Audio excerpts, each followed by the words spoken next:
Hello everybody, welcome back to my YouTube channel study delight. तो आज हम 8 दिसंबर के करंट अफेयर्स के बारे में डिस्कस करने वाले हैं। तो प्लीज़ वीडियो को एंड तक ज़रूर देखिए और इस वीडियो का पीडीएफ का लिंक डिस्क्रिप्शन में है। और अगर आपको ये वाला वीडियो अच्छा लगेगा तो प्लीज़ इस वीडियो को लाइक कर दो, चैनल को सब्सक्राइब करके बेल आइकन दबा के ऑल नोटिफिकेशन में सेट कर दो और प्लीज़ इस वीडियो को शेयर भी करना।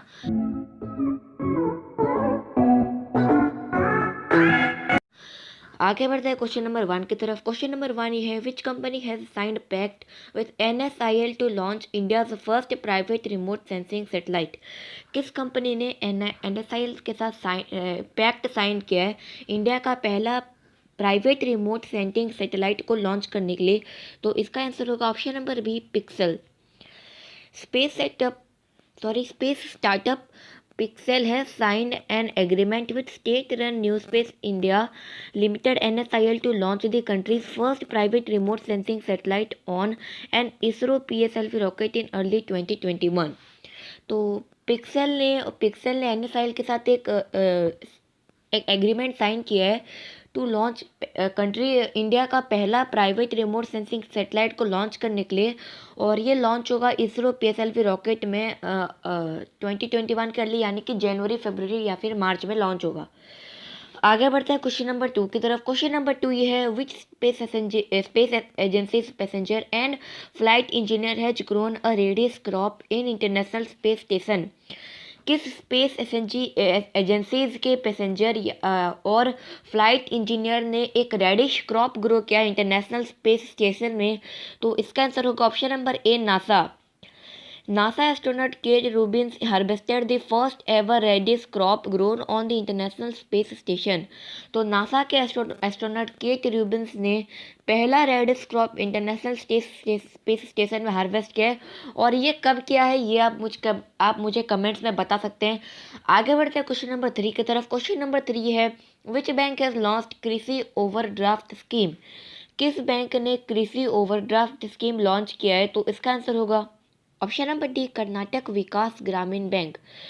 The Dharwad headquarter region rural bank Karnataka Vikas Grameen bank KVGB has launch an overdraft facility for farmers.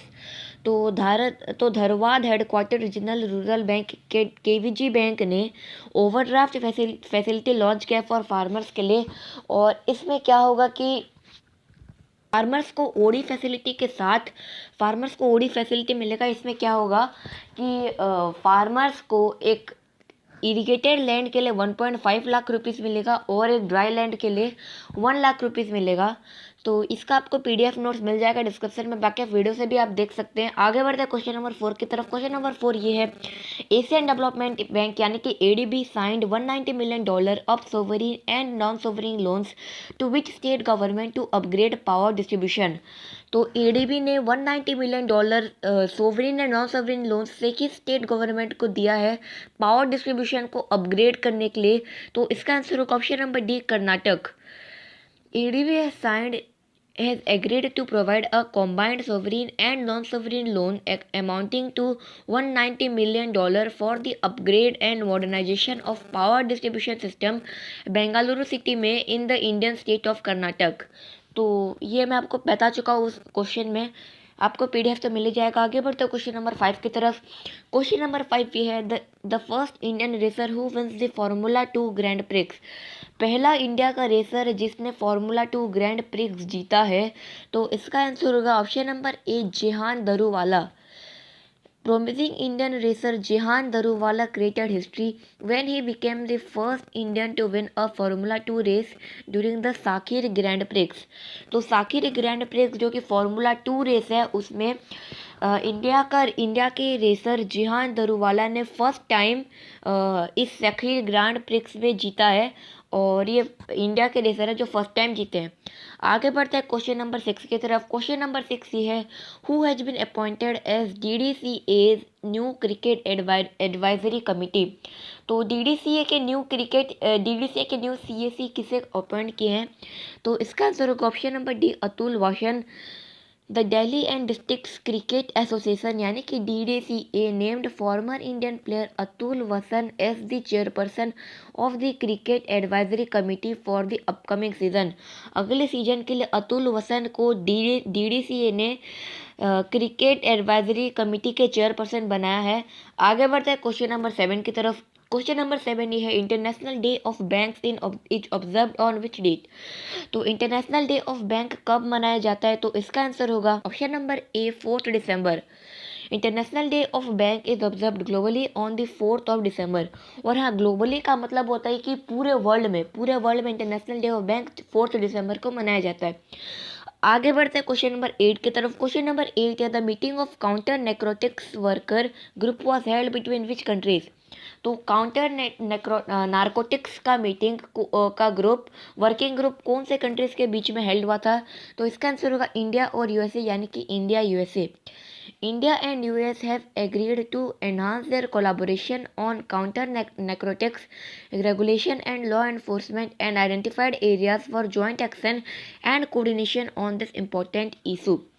तो इंडिया और यूएस ने एक एग्रीमेंट साइन किया है to enhance their collaboration on counter narcotics. मतलब काउंटर नारकोटिक का मतलब होता है नारकोटिक ड्रग्स, तो उसको काउंटर करने के लिए इंडिया और यूएस ने कोलाबोरेट किया है और ये नया लॉ इन्फोर्समेंट करेंगे और एरियाज़ जहाँ पे ये नारकोटिक ड्रग्स के लिए इन लोगों को है वहाँ पे लोग जॉइंट एक्शन लेंगे। और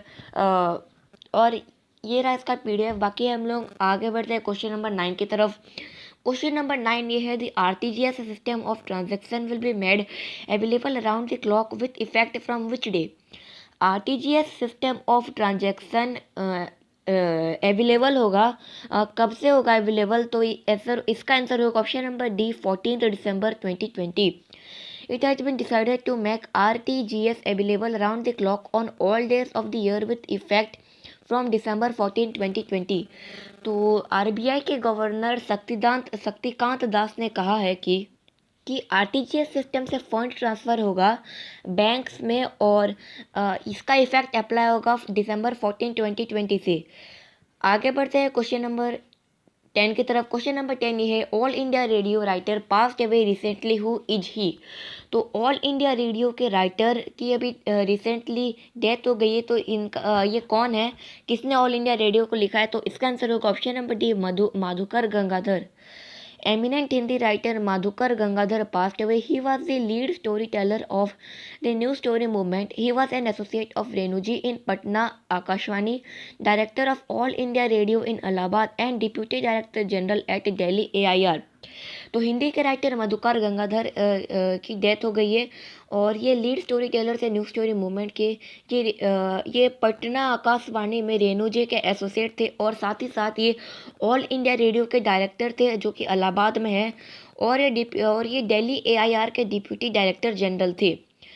आगे बढ़ते हैं क्वेश्चन नंबर 11 की तरफ। क्वेश्चन नंबर 11 ये है, who wins Rabindranath Tagore literary prize.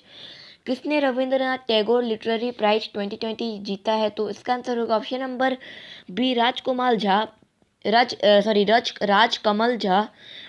Journalist author Rajkamal Jha has won the 3rd Rabindranath Tagore literary prize for his novel the city and the sea. तो 2020 में ये जो Rabindranath Tagore literary prize award दिया गया था, ये 3rd था, मतलब इसका शुरुआत हुआ था 2018 में और ये प्राइज 2020 में मिला था राजकमल झा को उनके novel the city and the sea के लिए। ड्यू टू द कोविड-19 pandemic, the winner of the $5,000 prize was announced online in Copenhagen in Denmark. तो कोविड-19 की वजह से $5,000 का विनर यानी कि राजकमल झा को ऑनलाइन अनाउंस हुआ था, मतलब कि टेक्नोलॉजी का इस्तेमाल करके, जैसे आप लोग गूगल मीट जूम वो सब यूज करते हो उसके हिसाब से शायद तक। और ये हुआ था अनाउंस्ड ऑनलाइन कोपेनहेगन डेनमार्क में। और Jha's book, who is based on December 2012 Nirbhaya rape and murder case, was chosen from 10 shortlist book including Amitabh Ghosh's Gun Island, Nirmala Govindarajan's Taboo and Ranjit Hoskote's Jonhawale। तो राजकमल झा का book जो ये based था दिसंबर 2012 के Nirbhaya rape and murder case में, और इसको 10 shortlist books से चूज किया गया था। उस 10 शॉर्टलिस्ट बुक थे Amitabh Ghosh guns island, Nirmala Govindarajan Taboo and Ranjit Hoskote's जोहान्स वाले। और आपको पीडीएफ का नोट्स मिल जाएगा। और इसमें एक और बात कि 2019 में मिला था राणा दास गुप्ता को, तो ये भी आपको याद रखना है, आपके एग्जाम में आ सकता है। बाकी 2012 में तो रविंद्रनाथ टैगोर लिटरेरी अवार्ड मिला था राजकमल झा को। आगे बढ़ते हैं क्वेश्चन नंबर 12 की तरफ। क्वेश्चन नंबर 12 ये है, who wins king Bhumibol world wild day award 2020। तो किसने king Bhumibol world wild day award जीता है? तो इसका आंसर होगा option number B, ICAR। The Indian Council of Agriculture Research ICAR has won the prestigious International King Bhumbilol World Soil Day Award for 2020। 2020 में ICAR को king Bhumibol world soil day award मिला, जो मैं बता चुका हूँ। और इस अवार्ड को प्रेजेंट किया गया था FAO यानी कि food and agriculture organisation. The award was conferred to ICAR on the occasion of World Soil Day। World soil day मनाया गया था दिसंबर 5 को।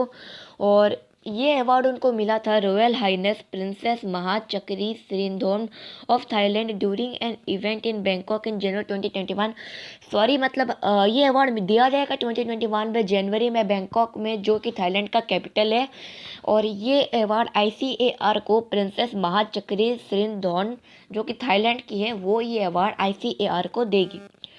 आगे बढ़ते हैं क्वेश्चन नंबर 13 की तरफ। क्वेश्चन नंबर 13 ये है, who won Sakir grand prix award 2020।